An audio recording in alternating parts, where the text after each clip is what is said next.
A very warm welcome you also. Today we are going to deal with TGT natural science syllabus DSSB का।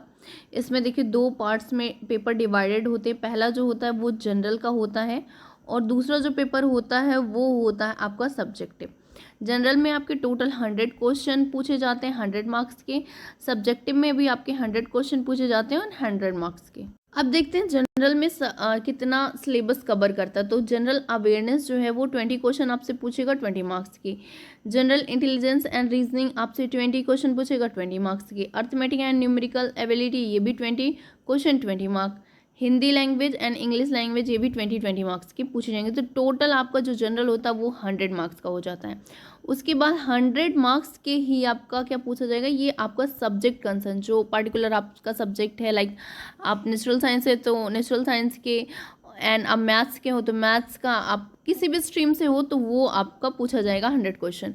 अच्छा 100 question में 90 question तो आपके subject, but 10 question आप अगर paper previous देखेंगे तो 10 क्वेश्चन जो है वो टीचिंग मैथोलॉजी पे पूछा गया है ना। तो ये 90 + 10 ऐसे भी आप जोड़ सकते हैं ना। तो इस देख लेते हैं कि कौन कौन से टॉपिक दिए गए हैं आपके सिलेबस में। तो बात करेंगे अगर हम जनरल अवेयरनेस की तो कौन कौन से टॉपिक हैं। सबसे पहले आपको करेंट अफेयर करना है, कहाँ का, national and international. Then Indian history, Indian economy, general polity, constitution, budget, 5 year plans, geography, science and technology, invention and discoveries, important events, book and author, art and culture, award and honours, country and capital. तो ये important है, जो दिया गया है official syllabus में वो है।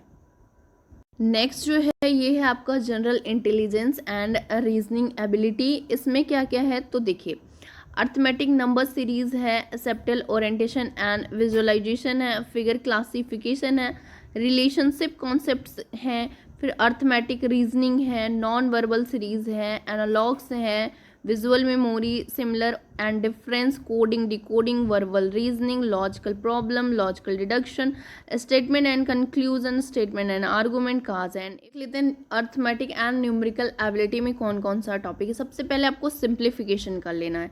डाटा इंटरप्रिटेशन के क्वेश्चंस भी पूछे जाते हैं। डेसिमल हो गया, LCM, HCF, फ्रैक्शंस के तो बहुत सारे क्वेश्चन पूछे गए। Ratio and proportion, profit loss, simple interest, compound, percentage, average, discount, mensuration, time work, time distance and table and graphs. तो ये आपका जो आ जाएगा ये न्यूमेरिकल। हिंदी में क्या है तो जनरल हिंदी में क्या आएगा, सिनोनिम एंटोनिम आएगा, ट्रांसलेशन ऑफ सेंटेंसेस आएगा, ग्रामर आएगा, वोकैब आएगा, एरर डिटेक्शन आएगा, fill in the blanks, comprehension, phrases, plural form and sentence structure.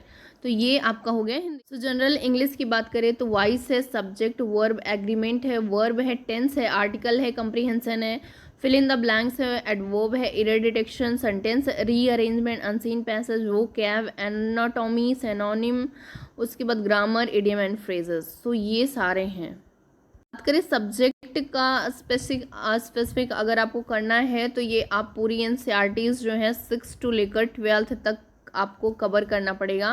Specially 6 to 12th आप बायोलॉजी का कवर कर सकते हैं। बाकी आप फिजिक्स एंड केमिस्ट्री के लिए आप 10th तक आप अच्छे से कर लेंगे तो हो जाएगा।